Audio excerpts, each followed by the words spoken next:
TMCMS podcast. We're doing a throwback wax pack today, going back to the end of August 2023. I was still getting the podcast up on its legs.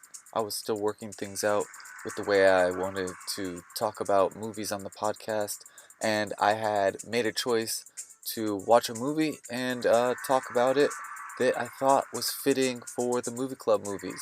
And that movie was 1990's SIDEOUT, starring a lot of nobodies. Courtney-Thorne-Smith, I talk about her for a moment, but I also want to talk quickly about what is really fun about this movie I didn't get a chance to mention in the original episode, or at least this isn't really an episode. This is a recording of my notes, and I expand on it, not as much as I continue to expand on episodes of recent. It's a really great throwback to just see how I was processing creating a podcast. This movie, SIDEOUT, is so funny. It's going along with our toxic masculinity theme. That's a light theme, but there is some threads here we're going to be covering this season. The next handful I talk about. I hope we have a lot of fun. This one is a lot of fun. The toxic masculinity, the awkwardness is coming from a lot of the main cast members. I can start there, but I want to also talk about the music. But the guys are constantly bickering, and C.Thomas, who plays Monroe, he is constantly, I think, just sort of like non-verbally criticizing or actually criticizing when it's like, hey, shouldn't we all be working as a team? Or there's just really bursts of aggressiveness from each male cast member. And that could really be expanded on, but there's a lot of more fun things going on in this movie. The music is really fun, and it's really signature of the 1990s and probably that season that movie was being produced and coming out. But at the same time, these choices of needle drops don't always match up with what's really going on screen, and that's fun. Also, there are some, like, these are single guys and there are women. Courtney-Thorne-Smith is our really great star. KathyIreland is in the way background, just sort of cameoing with silence. Shout out. But then Zach, the other main cast member, who he ends up dating, I don't know what is going on. This movie does her no favors. This actress is not somebody well known whatsoever. She comes off like cardboard, like toast.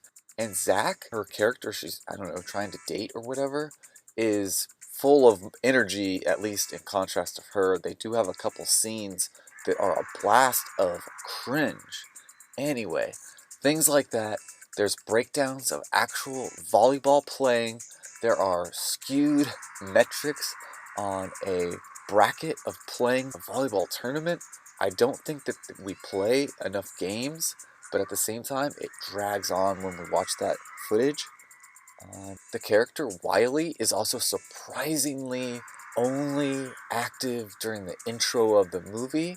At one point, Monroe, like I said, with these aggressive bursts and misguided criticism, for some reason he just is like advancing on this partner while they play volleyball together, and he just like shoves them into the volleyball pole. There are a lot of funny moments like that in the movie where I'm calling it funny just because it's like oddly directed or acted. I don't know what the operation, is happening there. Who's telling who to do what? It's odd. I guess it was written, but it looks odd to see this actor just deliberately push this guy into a pole when they're really just supposed to be teammates bumping around and not playing that well. Things like that. I should also highlight that I talk a little bit about the logos and stuff in this movie, and I can clarify that there are a lot of, of the time athletic gear for pro volleyball, and I wonder what the story is behind all those connections of, was it sponsored by a volleyball company and it really pushed it through production? It is so fun to see the colorful outfits and whatever costumes and athletic gear everybody's wearing. You could go on and on. His girlfriend is like the promoter of it, and she is so stale, and all of these neon colors. Her line is like, is it wearable art? And it's just so flat. I actually added some energy there, but it's almost like someone get this actress coffee on set. At one point, Zach makes a meal for his new friend Monroe when he knows Monroe is down on his luck. We catch that Monroe is just eating tortilla chips, which isn't the first time I've seen that in a movie, but it is just interesting watching the hero of our movie sit on a concrete bench just scarfing down minimal tortilla chips, and his buddy Zach says, "Come on back, I'll get you a hearty meal," which is green beans and what looked like peanut butter to me. Let's substitute brown beans. But we do see right next to the pan a whole lot of ketchup. And he's mixing it up and he sprays some Tabasco on it and then serves it. And when I saw him pick the pan up, between you and me, TMCMS listeners, I thought he needed to cook it a little bit more. I thought it was prematurely taken off that stovetop, whatever it was. But you just need to cook it a little bit more. But I'm not touching that. That is desperate times. Wow. Hey, I hope you have a lot of fun with my episode, and I hope that you maybe check out some clips of this movie. Smash that message button for any comments you have to add about this movie. Let's hear that episode.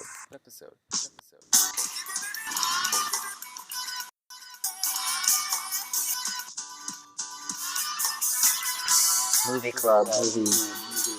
How's your summer going? Almost over? I'm not trying to hear that.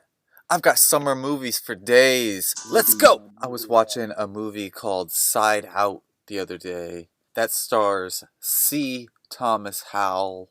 There's no lead up to that name. That name starts off C. Thomas Howell. We're going to call him C. Thomas. You might know him from movies like The Outsiders, I think, is where he was starting out at. He's in E.T. somewhere. He's also in Red Dawn. And I don't know, I think like on the internet underground, the discussion of him in movies is that he's in a movie with Tom Cruise. So there's comparisons of his career up against Tom Cruise, and that they drift apart quickly after being in The Outsiders, because the next movie Tom Cruise does is risky business, but it's also All the Right Moves, and a movie that was filmed, I think, around The Outsiders time, but was released a little bit later, is called Legend, and then very, very quick after this is Top Gun. So Risky Business is another major step, major film after The Outsiders. C. Thomas Howell goes from The Outsiders to basically movies that are almost like made for TV. Red Dawn, which is still a movie for teens, or this type of playing sort of a older teen in that movie. But I can read them to you here because we're not going to know them all. Tank, Grand View USA, Secret Admirer, The Hitcher, which may have some redeeming viewings. Soul Man, okay? Into Homeland, A Tiger's Tale, The Return of the Musketeers, The Eyes of the Panther, Side Out. And that's where I come in. I'm seeing Side Out just the other day. I actually was really unaware of it. I'm going to be vulnerable here and share. I really always had a young crush on KathyIreland. So it's wild that I didn't know she was in this or that this existed. She's in a very small part, almost just to be, I don't know, maybe she's supposed to be eye candy. I think she's just supposed to show that there are beautiful people all over this beach culture, and also older TerryKeiser uncle, a successful uncle, has successful receptionist, assistants, secretaries also.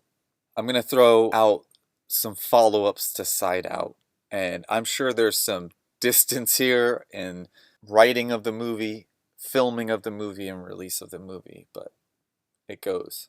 Far Out Man, Curiosity Kills, another movie, Kid, another movie, To Protect and Serve. If I read these without saying another movie, I might be carted away as a crazy person. Another movie called Nickel and Dime, and let me just read who's in that because it's worth noting. C.Thomas Howell, Wallace Shawn, a movie That Night, and then I'm going to end here breaking the rules, and I'm going to read who's in that movie.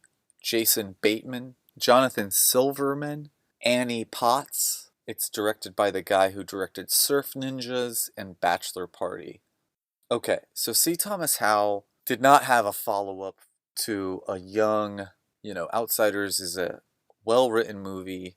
I think it's from a book. It's directed by Francis Ford Coppola. It stars others. I'll round us up here. Matt Dillon, Ralph Macchio, we know from Karate Kid, we know from My Cousin Vinny, Patrick Swayze, we know from so many classics, Rob Lowe, Emilio Estevez, Mr. Tom Cruise, Diane Lane, and I'm just going to make it a short list here. You heard that most of those names, and I realize maybe we don't hear about some of those names much anymore. I don't watch a lot of television or series, so I don't know if someone like Matt Dillon is still doing work out there, notable work out there. I know Rob Lowe, which is an old show now, was in Parks and Rec. I was still aware of him like that. Movie Club Movies loves Emilio Estevez.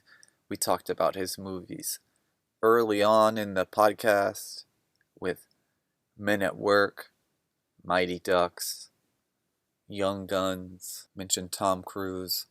C.Thomas Howell is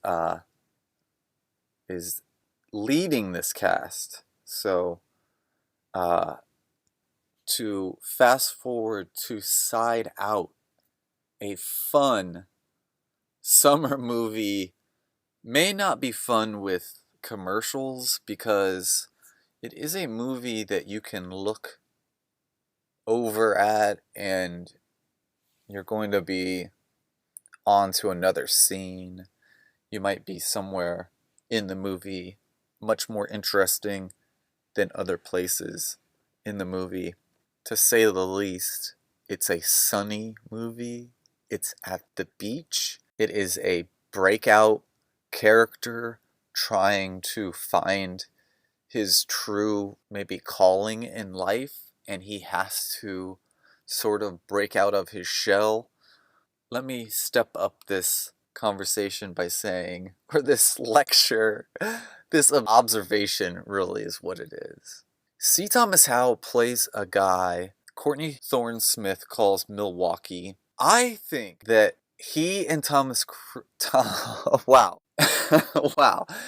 Tom Cruise could be, I viewed this movie with a side game being that I'm viewing it as if Tom Cruise could be injected into this movie. And I do think he could be.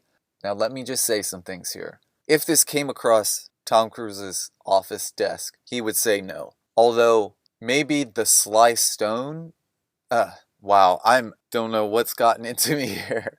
I can't say people's names. Sly Stallone. I was trying to shorten his name so that I wasn't going to stutter through them, making this a shorter conversation. To the point, Tom Cruise could have a Sly Stallone moment and take this role and start applying his brand, because there's product placement, there's a whole branding campaign going on in the back of this movie, including the lead. Logos are being worn by the cast, and there are moments in the movie that maybe his people, if he was that substantial in 1990, to have sort of a team of folks helping round out the color of the script here, because there are moments in the script that need color. There are moments in the script that are almost like place markers where maybe there could be more branding or injections of personality that Tom Cruise can bring to films and during this time.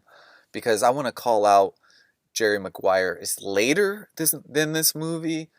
Days of Thunder is right around this movie. I'll give or take for the writing and filming of these movies, because I feel like Side Out actually was like held up for release, but I haven't looked into all that during this recording. I do want to clarify, C.Thomas Howell does an okay job in this movie. It is a lot. He is a meek figure compared to the pro volleyball players that are in this movie. That's where I think we would get a Tom Cruise excelling, because I think he would grow to the role, and we'd all be thinking those volleyball players were short and meek compared to his stature that he would bring to a role, especially around that time, because I'm going to point towards Days of Thunder. Top Gun would be before this. That's why I also think he would toss it across his table, because what this may be highlighting, and it's just lucky enough to have, again, maybe some marketing and branding behind it, but it's got Courtney-Thorne-Smith. That's it. And no, it has some TV actors. His main, the mentor, the reluctant mentor of the movie, goes on to direct a lot of TV. So somebody who's competent is alongside of him at points. Tom Cruise would have pulled some more structure into this character, into this movie. Post Top Gun, this is sort of maybe from the popularity of summertime beach volleyball. Tom Cruise in the movie Top Gun plays volleyball. It seemed to be a very popular scene. I think it has steady become just as popular as it once was. It's sexy, it's handsome, it's also a lifestyle scene. It's just, what are you going to do in your off time? It is attached to an 80s movie. It is attached to an 80s macho movie. It is attached to a macho culture that gives it like sort of a stigma, but in reality, it's kind of a creative edge to throw in a scene of downtime. As silly as that scene is, it's well shot.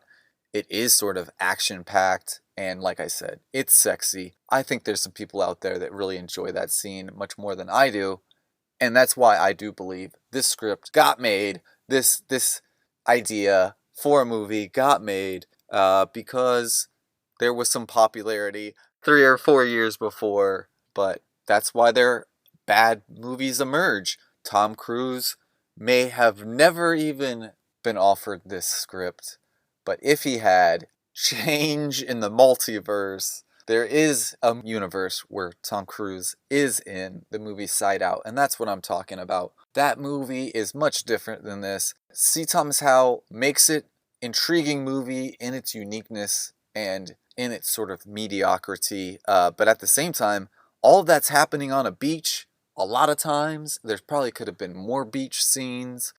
A lot of this is happening on the beach. A lot of this is happening on a volleyball court. And I would have liked to spend more time in the beach bungalows of this movie. I didn't want to over-explain the movie.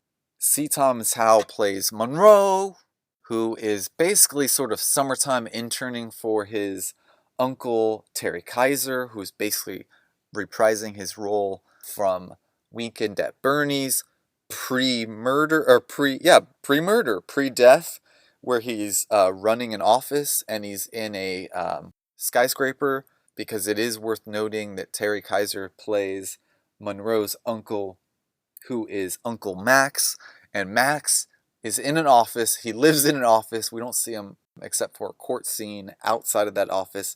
The office is a skyscraper, and let me just break down what that could look like here. It is a set. TerryKeiser gets to sit down a lot, and he's behind a desk, much like Weekend at Bernie's. If that set were to contain windows, I think that at some point the window structures are whatever. They're not filled with window, but they are just basically like frames. And so if we could physically walk on that set, we walk behind the window, and there'd most likely be enough space for us to walk, much like the David Letterman set, or some of these, even Conan had sort of a traditional talk show set. So imagine walking back there, and there would be another set, another wall for a set, or what have you, a fake wall. And that wall could be clouds, or even the city of Los Angeles, or what have you. We don't really see much. It looks cloud-like, and then throw this out. That is going to be black and white, or it's going to be like yellow and black and white. or something like that. Tones of yellow. But also could be some sort of yellow gel, yellow filter, yellow light being shown to cause this effect. Because what TerryKeiser is sitting in is an office that has windows out like a skyscraper, and we just basically see a cloudy texture, a scene all yellowed out, almost like smog or almost like sundown. So that's kind of an interesting texture to the movie. And again, TerryKeiser is basically playing a Bernie-like guy. It's a pretty funny, sort of off movie. A movie that's just missing a lot of pieces.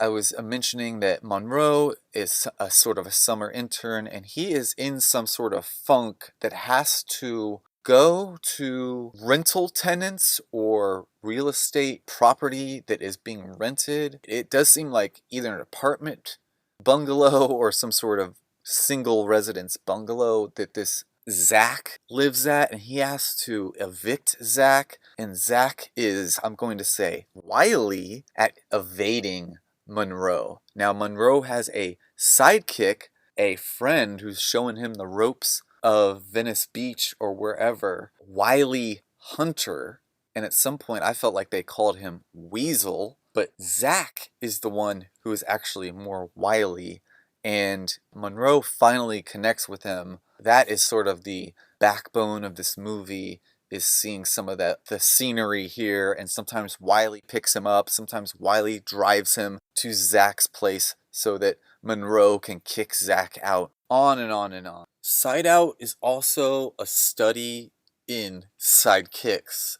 Even though the dude Wiley is a minor character, we don't get a lot about him, kind of drifts off. My Cousin Vinny, we get Billy Gambini, who is the nephew of Vinny. Billy, played by Ralph Macchio, Karate Kid, he has a sidekick who is Stan Rothstein. At one point, the courts call him Stanley. He does not appreciate that. He goes by Stan. And he is played by Mitchell Whitfield. Mitchell Whitfield, who also is in Lost and Found, is one of the many sidekicks of David Spade in that movie, SIDEOUT. Sidekicks. Wiley is played by, let me get it right, Christopher Rydell. Not Johnny Rydell, not Rydell High, Christopher Rydell. And I didn't recognize him straight off, but he's in a movie that the Action Boys love to reference. It's called Mask. He's in some 80s movies that, again, you don't really hear about. I don't remember ever having access to. Gotcha! Exclamation mark.